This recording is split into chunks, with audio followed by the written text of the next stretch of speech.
الحمد لله رب العالمين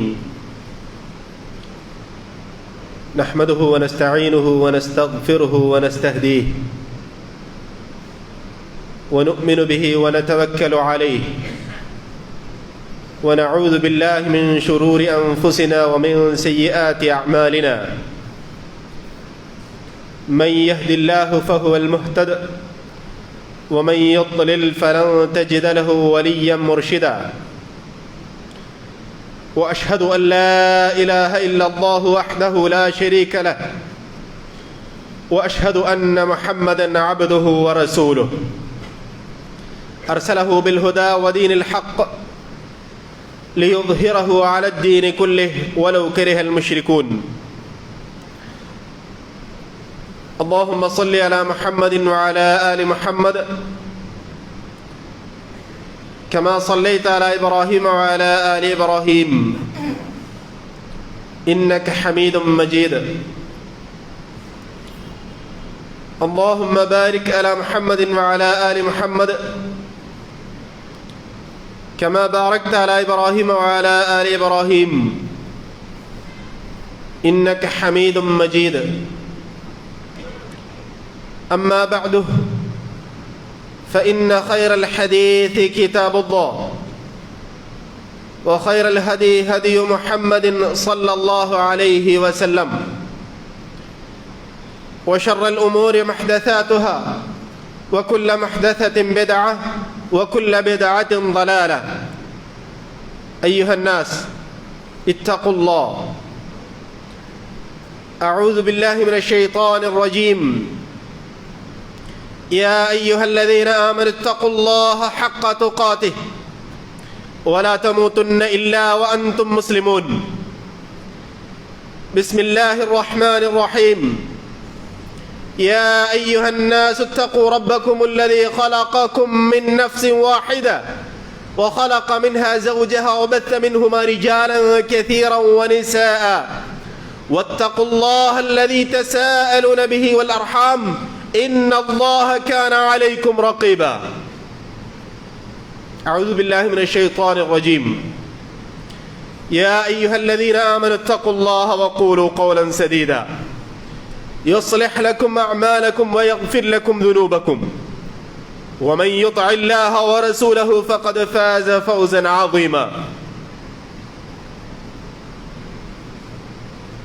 ബഹുമാന്യരായ സത്യവിശ്വാസികളെ, അല്ലാഹു സുബ്ഹാനഹു വ തആലയുടെ കൽപ്പനകളും നിർദ്ദേശങ്ങളും അനുസരിച്ച് തഖ്വയുള്ള ആളുകളായി ജീവിക്കണം എന്നാദ്യമേ വസിയ്യത്ത് ചെയ്യുകയാണ്.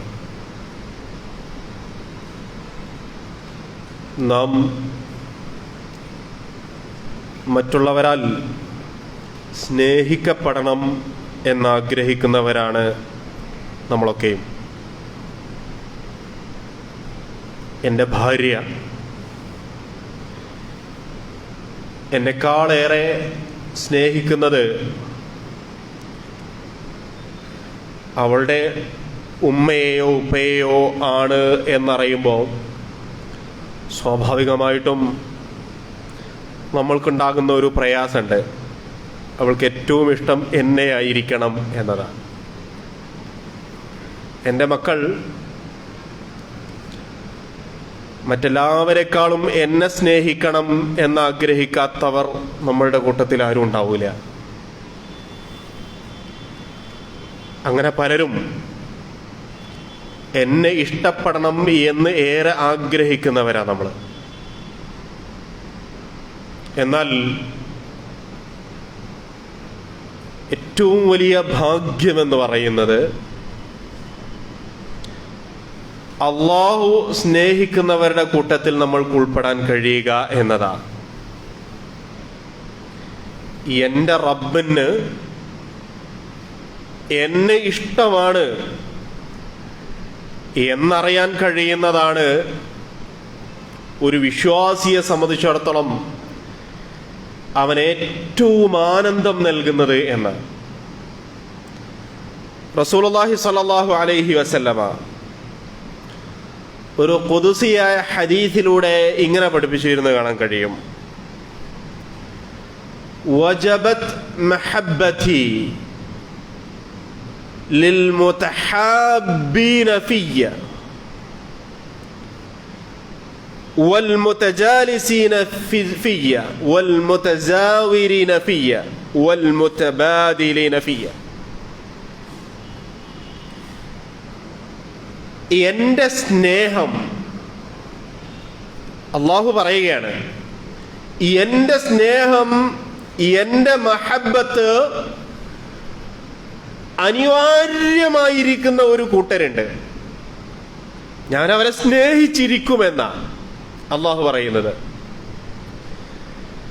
ആരാണ് ആ കൂട്ടർ എന്ന് വിശദീകരിക്കുന്നിടത്ത് പടച്ച തമ്പുരാൻ പറയുന്നത്, ഒന്നാമത് പറഞ്ഞിട്ടുള്ളത് അൽ മുതഹാബ്ബീന ഫിയ്യ എന്നാണ്. എനിക്ക് വേണ്ടി അവർ പരസ്പരം ഇഷ്ടപ്പെടുന്നു എന്നതാ. അവർ അന്യോന്യം ഇഷ്ടപ്പെടുന്നു. കാരണം സമ്പത്തല്ല, രക്തബന്ധമല്ല. എനിക്ക് വേണ്ടി, എൻ്റെ വിഷയത്തിൽ, അള്ളാഹുവിൻ്റെ വിഷയത്തിൽ അന്യോന്യം സ്നേഹിക്കുന്നവരെ, ഇഷ്ടപ്പെടുന്നവരെ തീർച്ചയായും അള്ളാഹു സ്നേഹിച്ചിരിക്കും എന്നാണ് പടച്ച തമ്പുരാൻ പറയുന്നത്. വൽ മുതജാലിസീന ഫിയ്യ, എൻ്റെ വിഷയത്തിൽ പരസ്പരം സംസാരിക്കാൻ വേണ്ടി ഒന്നിച്ചിരിക്കുന്നവർ, എൻ്റെ വിഷയത്തിൽ പരസ്പരം സന്ദർശനം നടത്തുന്നവർ, എൻ്റെ വിഷയത്തിൽ പരസ്പരം ചിലവഴിക്കുന്നവർ, ഇവരെ അള്ളാഹുവിന് ഇഷ്ടമായിരിക്കും എന്നാണ്.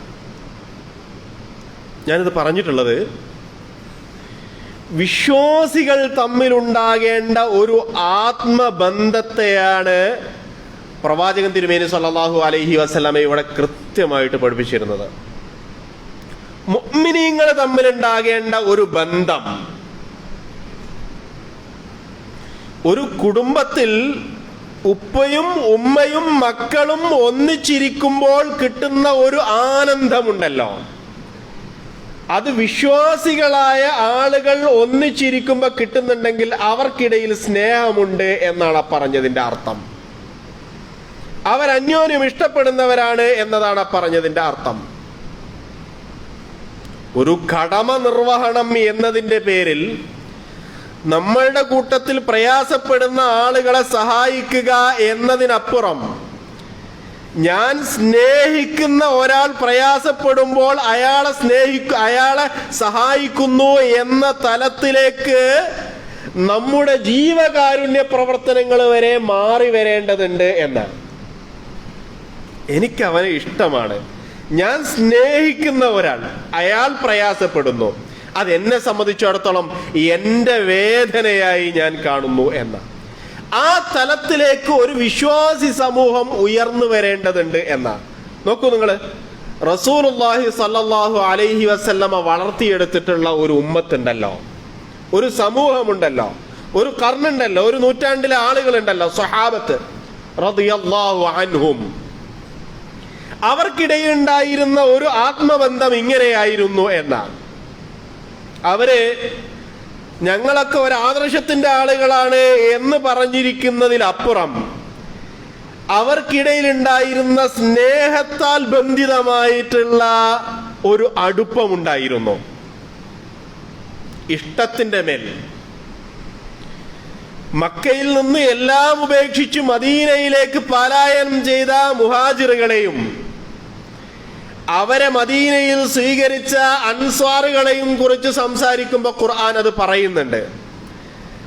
തങ്ങളിലേക്ക് എല്ലാം ഉപേക്ഷിച്ചു വന്നവരെ സ്നേഹിക്കുന്നവരായിരുന്നു അവർ എന്ന്, ഇഷ്ടപ്പെടുന്നവരായിരുന്നു അവർ എന്ന്. അവർക്ക് വേണ്ടി എന്തെങ്കിലുമൊക്കെ ചെയ്തു കൊടുത്തു എന്ന് പറയുന്നതിന് മുമ്പ് ഖുർആൻ പറഞ്ഞിട്ടുള്ളത് അവർക്ക് അവരെ ഇഷ്ടമായിരുന്നു എന്നാണ്. ഈ ഒരു തലത്തിലേക്ക് വിശ്വാസി സമൂഹം ഉയർന്നു വരേണ്ടതുണ്ട് എന്നതാ.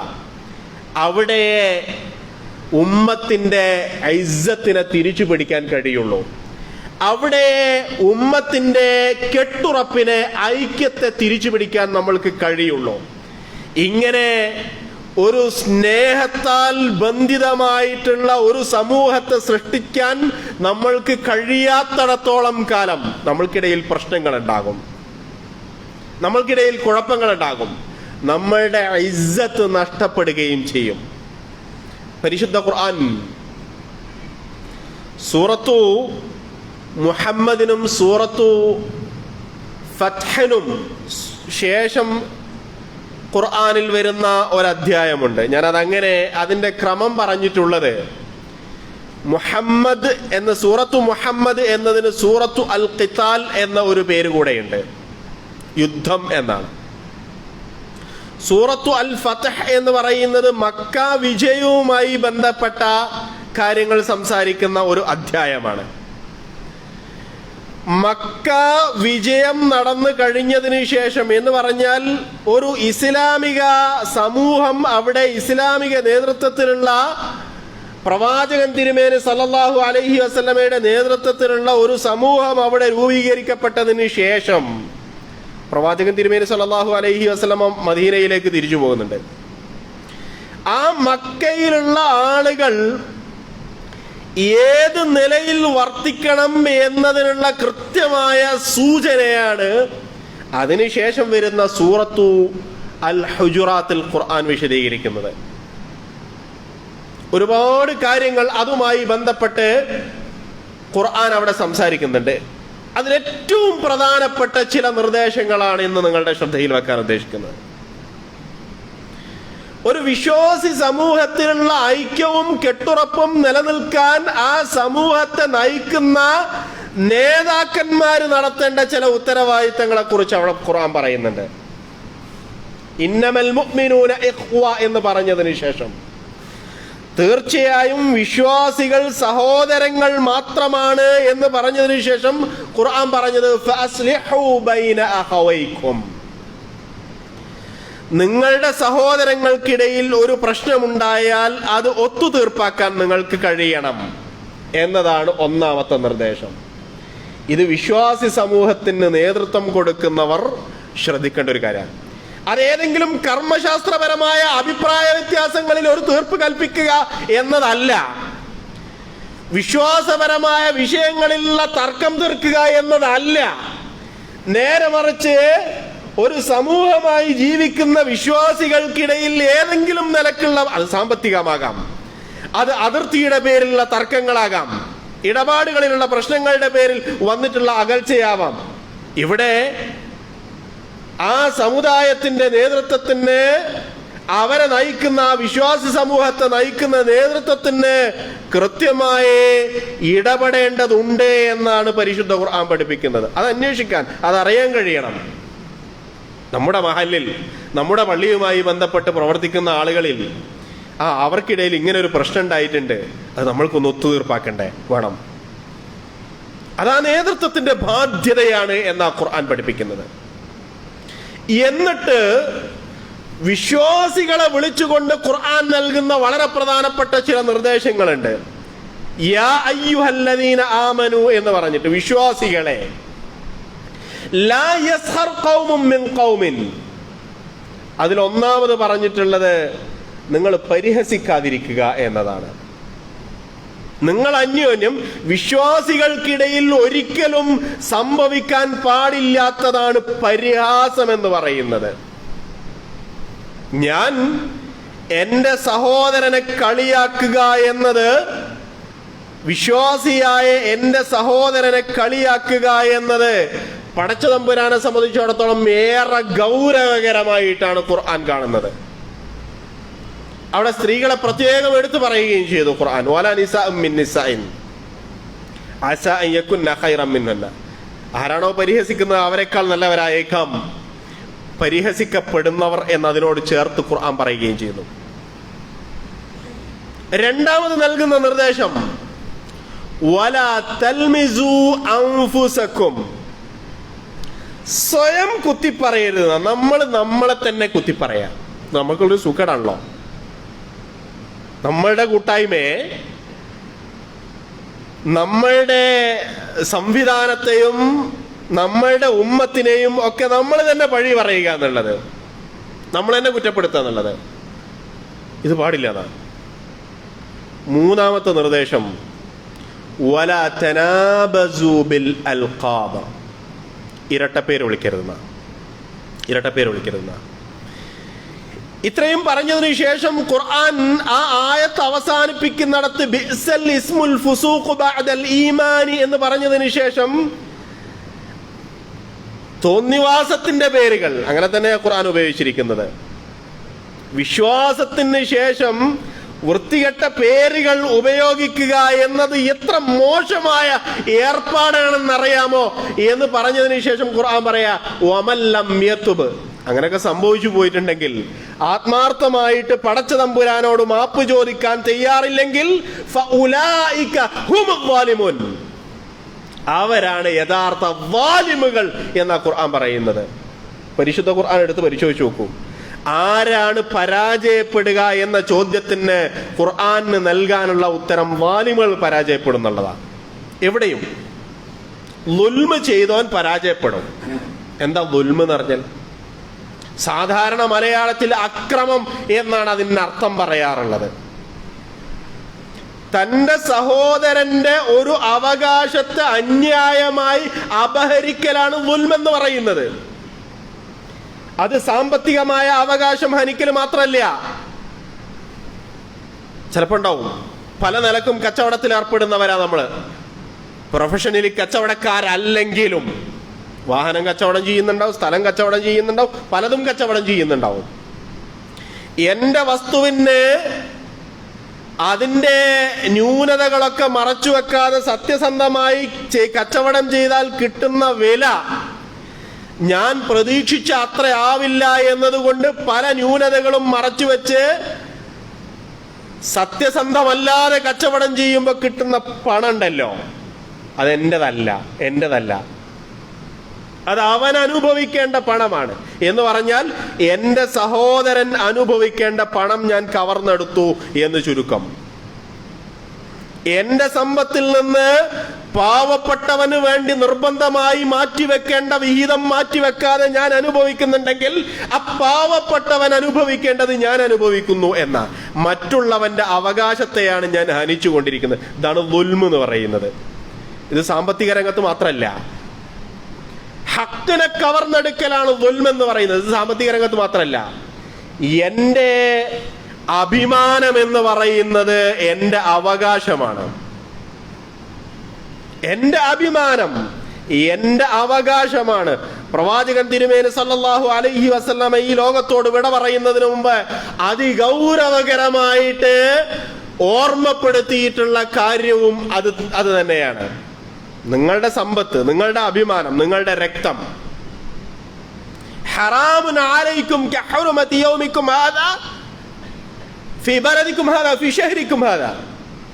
ഇന്നാട്ടിൽ, ഈ മാസത്തിൽ, ഈ ദിവസത്തിനുള്ള പവിത്രതയെ പോലെ തന്നെ പവിത്രമാണ് നിങ്ങളുടെ ഓരോരുത്തരുടെയും രക്തവും ധനവും അഭിമാനവും എന്ന്. എന്റെ അഭിമാനം മറ്റാരെങ്കിലും കവർന്നെടുക്കുന്നുവെങ്കിൽ അയാൾ എന്നോട് ചെയ്യുന്നത് ളുൽമാണ് എന്നാണ്. അങ്ങനെയുള്ള വാലിമുകൾ ഒരിക്കലും വിജയിക്കുകയില്ലെന്ന് പരിശുദ്ധ ഖുർആൻ ആവർത്തിച്ച് നമ്മെ പഠിപ്പിക്കുന്നുണ്ട്. ഇവിടെയും പരിഹസിക്കുന്ന ആളെ കുറിച്ച് പറഞ്ഞതിന് ശേഷം, കുത്തിപ്പറയുന്ന ആളെ കുറിച്ച് പറഞ്ഞതിന് ശേഷം, ഇരട്ടപ്പേര് വിളിക്കുന്നവരെ കുറിച്ച് പറഞ്ഞതിന് ശേഷം, തൗബ ചെയ്യാത്തവർ വാലിമുകൾ, അവരാണ് വാലിമുകൾ എന്ന ഖുർആൻ പറഞ്ഞു വെച്ചിട്ടുള്ളത്. അവരാണ് വാലിമുകൾ എന്ന്. ഖുർആൻ വൈൽ എന്ന് പറഞ്ഞുകൊണ്ട് തുടങ്ങുന്ന ചില സന്ദർഭങ്ങളുണ്ട്. അതിൽ നമ്മൾക്ക് ഏറ്റവും പരിചിതമായ 2 ഭാഗങ്ങളാണ്. ഒന്ന് സൂറത്തു അൽ മുത്തഫിഫീന്റെ ആദ്യ ഭാഗം, വൈലുൽ ലിൽ മുത്തഫിഫീൻ. രണ്ടാമത്തെ ഒരു ഭാഗമാണ് സൂറത്തു അൽ ഹുമസയുടെ ആദ്യ ഭാഗം, വൈലുൽ ലികുല്ലി ഹുമസത്തിൽ ലുമസ. ഈ 2 ഭാഗങ്ങളും എടുത്ത് പരിശോധിച്ചിട്ടുണ്ടോ? വൈൽ എന്ന പദത്തിന് നാശം എന്നാണ് സാധാരണ അർത്ഥം പറയാറുള്ളത്. നരകത്തിലെ ഒരു താഴ്വരയാണതെന്നും ചില മുഫസ്സിറുകൾ വിശദീകരണം നൽകിയത് കാണാൻ കഴിയും. നരകത്തിൽ കഴിയുന്ന ആളുകളുടെ ശരീരത്തിൽ നിന്ന് ഒലിച്ചിറങ്ങുന്ന വൃത്തികെട്ട ദുർഗന്ധം വമിക്കുന്ന ദ്രവങ്ങൾ ഒലിച്ചെത്തുന്ന നരകത്തിലെ ഒരു ഇടം, ഏറ്റവും നിന്ദ്യമായ ഒരിടം നരകത്തിലെ, വേദനാജനകമായ എന്നല്ല ഞാൻ പറഞ്ഞിട്ടുള്ളത്, ഏറ്റവും നിന്ദ്യമായ ഒരിടം, അപമാനകരമായ ഒരിടം എത്തിപ്പെടുക എന്നത് അതാർക്കാണ് എന്നാ ഖുർആൻ പറഞ്ഞിട്ടുള്ളത്? ഒന്ന് പറഞ്ഞിട്ടുള്ളത് അളവിലും തൂക്കത്തിലും കൃത്രിമം കാണിക്കുന്നവർ എന്നാണ്. ലിൽ മുതഫിഫീൻ എന്ന് പറഞ്ഞാൽ അന്യന്റെ പണം അന്യായമായി അപഹരിക്കുന്ന ആൾ. ദുൽമാണത്. എനിക്ക് അവകാശപ്പെട്ടത് ഞാൻ അനുഭവിക്കുക. രണ്ടാമത് പറഞ്ഞിട്ടുള്ളത് ഞാൻ നേരത്തെ പറഞ്ഞിട്ടുള്ള സൂറത്തു അൽ ഹുമസയുടെ തുടക്കത്തിലാണ്. കുത്തിപ്പറയുകയും ദുഷിച്ചു പറയുകയും ചെയ്യുന്ന ആൾക്കാണ് വയിലുണ്ടെന്ന് ഖുർആൻ പറയുന്ന മറ്റൊരിടം. അന്യന്റെ അഭിമാനത്തിന് ക്ഷതമേൽപ്പിക്കുന്ന ആളുകൾ, നാവുകൊണ്ട് മറ്റുള്ളവന്റെ മനസ്സിന് മുറിവേൽപ്പിക്കുന്ന ആളുകൾ. വിശ്വാസികൾക്കിടയിൽ ഒരിക്കലും പാടില്ലാത്തതായിട്ട് ഖുർആൻ പഠിപ്പിച്ചു തരുന്ന വളരെ പ്രധാനപ്പെട്ട ഒരു കാര്യം അതാണ്. നിങ്ങൾ പരിഹസിക്കരുത്. ഇത് വെർച്വൽ കാലഘട്ടമാണ്. എല്ലാം ഓൺലൈനാണ്. മൊബൈലിന് മുന്നിലാണ് ബന്ധങ്ങളെല്ലാം നിലനിൽക്കുന്നത്. പക്ഷേ പലപ്പോഴും നേർക്കുനേരെയല്ലാത്തത് കൊണ്ട് സോഷ്യൽ മീഡിയ വഴി അന്യനെ എങ്ങനെയും കുത്തിപ്പറയാം എന്നിടത്തേക്ക് സമൂഹം എത്തി നിൽക്കുന്ന ഒരു കാലഘട്ടവും. എവിടുന്നെങ്കിലുമൊക്കെ കിട്ടുന്ന വാർത്തകളുടെ നിജസ്ഥിതി അന്വേഷിക്കാതെ ഫോർവേഡ് ചെയ്യുകയും അത് ആരുടെയൊക്കെ മനസ്സിനെ വേദനിപ്പിക്കുന്നു എന്ന് പരിശോധിക്കുകയും ചെയ്യാതെ അങ്ങ് പറത്തുന്ന ഒരു ശീലം, ഇത് വിശ്വാസികൾക്ക് ഭൂഷണമല്ല എന്ന ഒരു കാര്യം ഉറപ്പിക്കാൻ നമ്മൾക്ക് കഴിയണം. എൻ്റെ നാവ് കൊണ്ട് ഒരാൾക്ക് മുറിവേൽക്കില്ല എന്ന്. അങ്ങനെ മുറിവേറ്റിട്ടുണ്ടെങ്കിൽ കഫാ ബിൽ മർഇ ഇസ്മൻ, വേറൊന്നും വേണ്ട കൂട്ടരെ. അയാൾ പാപിയാണെന്ന് പറയാൻ, അയാൾ ആസിമാണെന്ന് പറയാൻ, പാപിയാണെന്ന് പറയാൻ വേറൊന്നും വേണ്ട.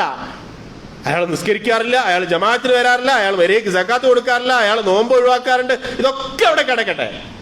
ഇതൊക്കെ ചെയ്യുന്ന നമ്മൾ നമ്മുടെ നാവ് കൊണ്ട് നമ്മുടെ സഹോദരനെ വേദനിപ്പിച്ചിട്ടുണ്ടെങ്കിൽ ഇതൊക്കെ ചെയ്താലും ശരി, കഫാ ബിൽ മർഇ ഇസ്മൻ, അത് മതിയാകും നമ്മൾ പാപിയായി മാറാൻ എന്നാണ് അള്ളാന്റെ റസൂൽ സല്ലല്ലാഹു അലൈഹി വസല്ലമ പഠിപ്പിച്ചു തന്നിട്ടുള്ളത്. തീരുമാനമെടുക്കാൻ നമ്മൾ കേട്ടിരുന്നു പോയാൽ പോരല്ലോ.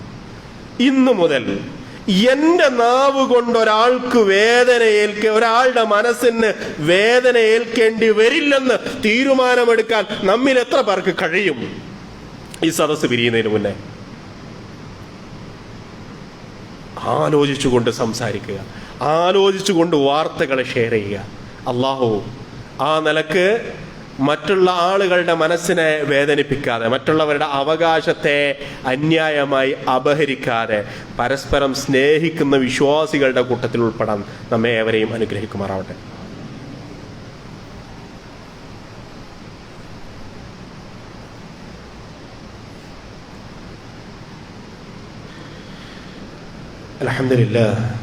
അൽഹംദുലില്ലാഹി റബ്ബിൽ ആലമീൻ الذي هدانا لهذا وما كنا لنهتدي لولا أن هدانا الله. اللهم صل على محمد وعلى آل محمد كما صليت على إبراهيم وعلى آل إبراهيم إنك حميد مجيد. اللهم بارك على محمد وعلى آل محمد كما باركت على إبراهيم وعلى آل إبراهيم إنك حميد مجيد. أيها الناس أوصيكم وثانيا بتقوى الله. സത്യവിശ്വാസികളെ, അല്ലാഹു സുബ്ഹാനഹു വ തആലയുടെ കൽപ്പനകളും നിർദ്ദേശങ്ങളും അനുസരിച്ച് തഖ്വയുള്ള ആളുകളായി ജീവിക്കണം എന്ന് ഒരിക്കൽ കൂടെ വസിയ്യത്ത് ചെയ്യുകയാണ്. ഒരു വിശ്വാസി സമൂഹം പരസ്പരം സ്നേഹത്തിൽ വർത്തിക്കുക എന്നത് അള്ളാഹു ആ സമൂഹത്തെ സ്നേഹിക്കാൻ കാരണമാകും എന്നാണ് നമ്മൾ പറഞ്ഞിട്ടുള്ളത്. അങ്ങനെ പരസ്പരമുള്ള സ്നേഹം നഷ്ടപ്പെടാൻ ഇടയാകുന്ന കാരണങ്ങളിൽ ഒന്നാണ് മറ്റുള്ളവരെ പരിഹസിക്കുക എന്നതും കുത്തുവാക്ക് പറയുക എന്നതും ഇരട്ടപ്പേര് വിളിക്കുക എന്നതും ഒക്കെ. അത് ദുൽമാണ്. അതോടൊപ്പം ശ്രദ്ധിക്കേണ്ട ചില കാര്യങ്ങൾ കൂടെ ഖുർആൻ നിർദ്ദേശിക്കുന്നുണ്ട്. അത് വിശ്വാസികളെ വിളിച്ചുകൊണ്ട് ഇങ്ങനെയാണ് പറയുന്നത്: യാ അയ്യുഹല്ലദീന ആമനു ഇജ്തനിബൂ കസീറൻ മിനദ്ദന്നി. വിശ്വാസികളെ, നിങ്ങൾ അധിക ഊഹങ്ങളെയും ഒഴിവാക്കണം എന്നതാണ്. ചില ഊഹങ്ങൾ പാപമായി മാറും. ഊഹം എന്ന് പറയുന്നത് വലിയൊരു തെറ്റാണ്. ഇപ്പോൾ നമ്മൾക്കിടയിൽ രഹസ്യമാക്കി വെച്ച എന്തെങ്കിലും ഒരു കാര്യം മറ്റാരെങ്കിലും അറിഞ്ഞാൽ ചിലപ്പോൾ ഉണ്ട് നമ്മൾക്കൊരു കണക്കൂട്ടല, അത് ഓനായിരിക്കും പറഞ്ഞത്, അതെനിക്കറിയാം, അത് ഓളായിരിക്കും പറഞ്ഞത്. എന്ത് തെളിവിൻ്റെ അടിസ്ഥാനത്തിലാണ്? ഒരു തെളിവുമില്ല. നമ്മളങ്ങ് ഊഹിക്കുക അങ്ങനെ ആയിരിക്കും എന്ന്.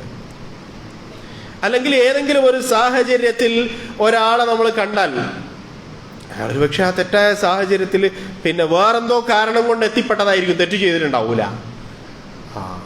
ഞാൻ പണ്ടേ കേട്ടിട്ടുണ്ട് അയാൾ ഇങ്ങനെയൊക്കെയാണെന്നുള്ളത്. ഇപ്പൊ നേരിട്ട് അനുഭവം കൂടെ ആയിരുന്നു. നമ്മൾ കണ്ടിട്ടില്ലേ അയാൾ ആ തെറ്റ് ചെയ്യുന്നത്? നമ്മളങ്ങോട്ട് ഊഹിക്കുക, അത് പറയാം. ഒരിക്കലും ചെയ്യരുത്. നമ്മൾക്കിടയിൽ അകൽച്ച ഉണ്ടാകാൻ അത് മതിയാകും. ഒരു വിശ്വാസിക്ക് തൻ്റെ സഹോദരനായ മറ്റൊരു വിശ്വാസിയെക്കുറിച്ച് നല്ലതേ ചിന്തിക്കാൻ കഴിയാവുള്ളൂ. ഈ അവസ്ഥയിലേക്കൊക്കെ ഉയർന്നു വരാൻ കഴിയുമോ എന്ന് ചോദിച്ചാൽ എനിക്കറിയില്ല. കഴിയണം എന്നേ പറയാൻ കഴിയുള്ളൂ. നിങ്ങൾ നോക്കി, നമ്മുടെ ഉമ്മ റസൂലുള്ളാഹി സ്വല്ലല്ലാഹു അലൈഹി വസല്ലമയുടെ പ്രിയപത്നി ആയിഷ റളിയല്ലാഹു അൻഹ, അവരെ ഇതേപോലൊരു സാഹചര്യത്തിൽ കണ്ടപ്പോഴാണ്, ഒരു ആണിന്റെ കൂടെ ഒറ്റക്ക് കണ്ടപ്പോഴാണ് ആരൊക്കെയോ ചിലർ പറഞ്ഞത് ആയിഷ ബീവി വ്യഭിചരിച്ചു എന്ന്. പടച്ചതമ്പുരാൻ ഇത്ര അരിശത്തോടുകൂടെ മറ്റെവിടെയെങ്കിലും സംസാരിച്ചിട്ടുണ്ടോന്ന് അറിയില്ല. അല്ല കൂട്ടരെ, ആരോ ഒരാൾ എന്തോ ഒന്ന് വന്ന് പറഞ്ഞപ്പം അങ്ങനെ പറയാൻ ഞങ്ങൾക്ക് പാടില്ല എന്ന് നിങ്ങൾ എന്തേ പറയാതിരുന്നു എന്നാ പടച്ചോൻ ചോദിച്ചത്. നിങ്ങളിങ്ങനെ നാവുകൊണ്ട് പറഞ്ഞടക്കുക, എന്നിട്ട് അത് ഏറ്റെടുക്കുക, അതിങ്ങനെ പ്രചരിപ്പിക്കുകയും ചെയ്യുക, വായ കൊണ്ട് അതിങ്ങനെ പ്രചരിപ്പിക്കുകയും ചെയ്യുക. ഇത് നിങ്ങൾക്ക് പറ്റിയതല്ലായിരുന്നു, നിങ്ങൾക്ക് പറ്റിയ പണിയല്ലായിരുന്നു. നിങ്ങൾ എന്തുകൊണ്ട് നല്ലത് വിചാരിച്ചില്ല? ഒരിക്കലും അങ്ങനെ സംഭവിക്കൂല. അതെന്തോ വേറെ ഏതോ സാഹചര്യത്തിൽ അവർ ഒറ്റപ്പെട്ടു പോയതായിരിക്കും എന്നെന്തേ നിങ്ങൾ ചിന്തിക്കാതെ പോയത്? ഇത് പറയുന്നത് നിങ്ങൾ ആവർത്തിക്കാതിരിക്കാൻ വേണ്ടിയാണ് എന്ന് ഖുർആൻ ചേർത്ത് പറയുന്നുണ്ട്. ഏതോ സാഹചര്യത്തിലാവട്ടെ, അവനൊരു വിശ്വാസിയാണ്, ഇല്ല അവന്റെ അടുത്ത് നിന്ന് അങ്ങനെ ഒന്നും ഉണ്ടാവില്ല എന്ന് ചിന്തിക്കാൻ കഴിയുന്നിടത്തേക്ക് ഒരു ഉമ്മത്ത് ഉയർന്നു വരുമ്പോൾ അവർക്കിടയിൽ കെട്ടുറപ്പുണ്ടാകും, ഐക്യമുണ്ടാകും. ഇനി ഊഹത്തിന്റെ പിന്നാലൊന്നും പോന്നില്ല, അന്വേഷിക്കാൻ തീരുമാനിച്ചതാണ്. ഒരാളുടെ കുറവുകൾ ഇങ്ങനെ കേൾക്കുന്നു, അയാൾക്ക് എന്തോ ന്യൂനത ഉണ്ടെന്ന്, കുഴപ്പമുണ്ട് എന്നാ ഒന്ന് ചൂഴ്ന്ന് അന്വേഷിക്കാം. ആ പണിക്കും പോണ്ട. എന്തിനത്? ആ പണിക്കും പോണ്ട. ഓനെന്തോ കുറവുണ്ടോ, കുറ്റുണ്ടോ, വല തജസ്സസു, ചാരപ്പണി എടുക്കരുതെന്ന്. ഇനി അങ്ങനെ ഊഹിച്ച് പറഞ്ഞതല്ല, ഞാൻ അന്വേഷിച്ച് കണ്ടെത്തിയതല്ല ഒരാളുടെ പോരായ്മ. എനിക്ക് നേർക്ക് നേരെ യാദൃശികമായ അങ്ങനെ അനുഭവം ഉണ്ടായി, അവന്റെ അടുത്തുനിന്ന് ഒരു പോരായ്മ എനിക്ക് അനുഭവപ്പെട്ടു. പിന്നെ ഞാൻ എന്താ ചെയ്യണ്ടേ? എൻ്റെ ഒരു വിശ്വാസിയിൽ നിന്ന് അങ്ങനെ അനുഭവപ്പെടുന്നെങ്കിൽ എന്താ ചെയ്യണ്ടേ? അത് ആരോടും പറയാതിരിക്കുക.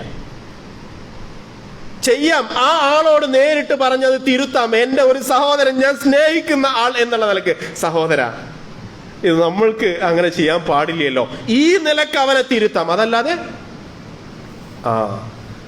അവന് ഇങ്ങനെ ഒരു കുഴപ്പമുണ്ട് കേട്ടോ, ഞാൻ ഊഹിച്ച് പറയുന്ന ഒന്നുമല്ല, ഞാൻ അന്വേഷിച്ച് കണ്ടെത്തിയൊന്നും അല്ല, എനിക്ക് അങ്ങനെ അനുഭവപ്പെട്ട പറയേണ്ട ഒരാളോടും ഞാൻ മൂന്നാമതൊരാളെ കുറിച്ച് സംസാരിക്കുന്നുണ്ടെങ്കിൽ അയാളുടെ നന്മയല്ലാതെ, നന്മയുദ്ദേശിച്ചുകൊണ്ടല്ലാതെ മിണ്ടരുത് എന്നാണ്. വളരെ സൂക്ഷിക്കണം. നമ്മൾ എത്ര നമ്മൾ രണ്ടാളും ഇങ്ങനെ ഇരിക്കുമ്പോൾ മൂന്നാമതൊരാളെ കുറിച്ച് സംസാരിക്കാത്ത എത്ര സന്ദർഭങ്ങൾ ഉണ്ടാവാറുണ്ട്. പലപ്പോഴും മൂന്നാമതൊരാൾ അതിലേക്ക് കടന്നു വരും. അവിടെ അയാൾക്ക് ഇഷ്ടകരമായതാണോ പറയുന്നത് എന്ന് ആലോചിക്കാൻ നമ്മൾ കഴിയണം. ഈ മൂന്ന് കാര്യങ്ങൾ. ഒന്ന്, നിങ്ങൾ ഊഹിച്ചൊന്നും ചിന്തിക്കാതിരിക്കുക. രണ്ടാമത്തത്, ഒരാളുടെ പോരായ്മ കണ്ടെത്താൻ വേണ്ടിയിട്ട് അങ്ങനെ ചാരപ്പണി എടുക്കാതിരിക്കുക.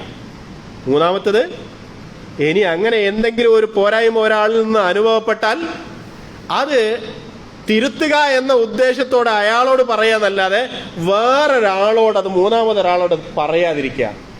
പാലിക്കാൻ കഴിയോ? എന്തൊരു മാറ്റം ഉണ്ടാവും എന്നറിയോ നമ്മളുടെ സമൂഹത്തിൽ? ഞാൻ പറയട്ടെ, ഇന്ന് നിലനിൽക്കുന്ന എല്ലാ ഛിദ്രതയും അതോടുകൂടെ ഇല്ലാതാവും. എല്ലാ അനൈക്യവും അവിടെ തീരും. പരിശുദ്ധ ഖുർആൻ പറഞ്ഞിട്ടുള്ള ഈ സ്വഭാവ മര്യാദകളെ പാലിക്കാൻ വിശ്വാസി സമൂഹം എന്നുള്ള നിലക്ക് നമ്മൾ തയ്യാറായാൽ. ഒരു കാര്യം കൂടെ പറഞ്ഞിട്ട് ഞാൻ അവസാനിപ്പിക്കാം. വല്ലദീ നഫ്സി ബിയദിഹി. അല്ലാഹു റസൂൽ സല്ലല്ലാഹു അലൈഹി വസല്ലമ പറഞ്ഞതാണ്, എൻ്റെ നഫ്സാരുടെ കയ്യിലാണോ അവൻ തന്നെയാണ് സത്യം. ലാ തദ്ഖുൽ ജന്നത ഹത്താ തുഅ്മിനു. നിങ്ങൾ മുഅ്മിനാകുന്നവരെ സ്വർഗ്ഗത്ത് പോവൂലട്ടോ. വലാ തുഅ്മിനു ഹത്താ തഹാബ്ബു. നിങ്ങൾക്ക് പരസ്പരം ഇഷ്ടം തോന്നാതെ അങ്ങോട്ടും ഇങ്ങോട്ടും സ്നേഹം തോന്നാത്തടത്തോളം കാലം നിങ്ങൾ മുഅ്മിനാണെന്ന് പറയാനും കഴിയില്ല എന്ന്. എനിക്ക് നിങ്ങളെ ഇഷ്ടമാകണം, നിങ്ങൾക്ക് എന്നെ ഇഷ്ടമാകണം. ആ തലത്തിലേക്ക് വരുമ്പോഴാണ് നമ്മൾ മുഅ്മിനാകുന്നത്. അള്ളാഹു ആ നിലക്കുള്ള ഒരു മുഅ്മിനീങ്ങളുടെ ഒരു കൂട്ടായ്മയായി ജീവിക്കാൻ നമ്മെ ഏവരെയും അനുഗ്രഹിക്കുമാറാവട്ടെ. വളരെ പ്രധാനപ്പെട്ട 1-2 കാര്യങ്ങൾ ശ്രദ്ധയിൽപ്പെടുത്താനുള്ളത്. ഒന്ന്, നമ്മുടെ പള്ളിയുടെ പരിപാലനവുമായി ബന്ധപ്പെട്ട് കലക്ഷൻ നടക്കുന്ന ദിവസമാണിത്. ഭാരിച്ച ചെലവുള്ള ഒന്നാണ് ഇത്തരം സ്ഥലങ്ങളിലുള്ള പള്ളി കൊണ്ടു നടക്കുക എന്നുള്ളതൊക്കെ. അപ്പോൾ എല്ലാവരും കൂടെ വിചാരിച്ചാൽ അതൊരു ഭാരമല്ലാതായി തീരും. അള്ളാഹുവിൻ്റെ വലിയ സഹായം നമ്മൾക്ക് ഉണ്ടാവുകയും ചെയ്യും. ഞാൻ എത്ര കൊടുക്കണം എന്ന് തീരുമാനിക്കേണ്ട എനിക്കെത്ര കഴിയും നോക്കിയിട്ടുള്ള, ബാക്കി ആളുകൾ എത്ര കൊടുക്കുന്നു നോക്കിയിട്ടല്ല. പടച്ചോൻ അത് ഇരട്ടിയായി തരും എന്ന ബോധത്തോടു കൂടെ, എനിക്കത് നഷ്ടമാകൂല എന്ന ബോധത്തോടു കൂടെ ചെലവഴിക്കാൻ തയ്യാറാവുക. രണ്ടാമത്തത്, ഒരുപാട് ആളുകൾ രോഗം കൊണ്ട് കഷ്ടപ്പെടുന്നുണ്ട്, ഹോസ്പിറ്റലുകളായിട്ടും അല്ലാതെയും വീടുകളിലായിട്ടുമൊക്കെ. അള്ളാഹു അവരുടെ രോഗങ്ങൾക്ക് പരിപൂർണമായ ശിഫ നൽകുകയും പൂർണ്ണ ആരോഗ്യത്തെ പ്രദാനം ചെയ്യുകയും ചെയ്യുമാറാവട്ടെ. ദുആ ചെയ്യണം. ദുആക്ക് വേണ്ടി വസിയത്ത് ചെയ്തിട്ടുണ്ട്. ഉത്തരം കിട്ടുന്ന സമയങ്ങളിൽ ദുആ ചെയ്യാൻ വേണ്ടി ശ്രദ്ധിക്കുക. അള്ളാഹു അനുഗ്രഹിക്കുമാറാവട്ടെ. പടച്ചവനെ, ഞങ്ങളിൽ നിന്ന് വന്നുപോയിട്ടുള്ള എല്ലാ വീഴ്ചകളും ഞങ്ങൾക്ക് പുറത്തു മാപ്പാക്കി തരണമേ തമ്പുരാനെ. പടച്ചവനെ, മരണപ്പെടുന്ന സമയത്ത് സന്തോഷത്തോടുകൂടെ സ്വർഗം കിട്ടുമെന്ന പ്രതീക്ഷയോടുകൂടെ ഈ ലോകത്തോട് വിട പറയാനുള്ള തൗഫീക്ക് ഞങ്ങൾക്കെല്ലാം പ്രദാനം ചെയ്യണമേ തമ്പുരാനെ. പടച്ചവനെ, ഞങ്ങളുടെ ഇണകളിൽ നിന്നും മക്കളിൽ നിന്നും ഞങ്ങൾക്ക് കൺകുളിർമയും സംതൃപ്തിയും നൽകി അനുഗ്രഹിക്കണമേ. പടച്ചവനെ, ഞങ്ങളുടെ മാതാപിതാക്കൾക്ക് ഈ ലോകത്തും പരലോകത്തും നീ എല്ലാ നിലക്കുമുള്ള നന്മയും പ്രദാനം ചെയ്യണമേ തമ്പുരാനെ. ഞങ്ങളെല്ലാവരെയും നീ നിന്റെ ജന്നാത്തുൽ ഫിർദൗസിൽ ഒരുമിച്ച് കൂട്ടി അനുഗ്രഹിക്കണമെന്നാ. അല്ലാഹുമ്മ ഗ്ഫിറിൽ മുഅ്മിനീന വൽ മുഅ്മിനാത്ത് അൽ മുസ്ലിമീന വൽ മുസ്ലിമാത്ത് അൽ അഹ്യാഇ മിൻഹും വൽ അംവാത്ത് ഇന്നക മുജീബു ദഅവാതി യാ ഖാദി അൽ ഹാജാത്ത്. അല്ലാഹുമ്മ അഇസ്സൽ ഇസ്ലാം വൽ മുസ്ലിമീൻ. അല്ലാഹുമ്മ أعز الإسلام والمسلمين. اللهم أعز الإسلام والمسلمين. اللهم أجرنا من النار. اللهم أجرنا من النار. اللهم أجرنا من النار. ربنا لا تدع لنا ذنبا إلا غفرته ولا دينا إلا قضيته ولا هما إلا فرجته ولا حاجة من حوائج الدنيا والآخرة هي لك رضا ولنا فيها صلاح إلا قضيتها يا أرحم الراحمين. ربنا تقبل منا. ربنا تقبل منا. ربنا تقبل منا إنك أنت السميع العليم وتب علينا إنك أنت التواب الرحيم. آمين برحمتك يا أرحم الراحمين. صلى الله وسلم على نبيه الكريم. الحمد لله رب العالمين.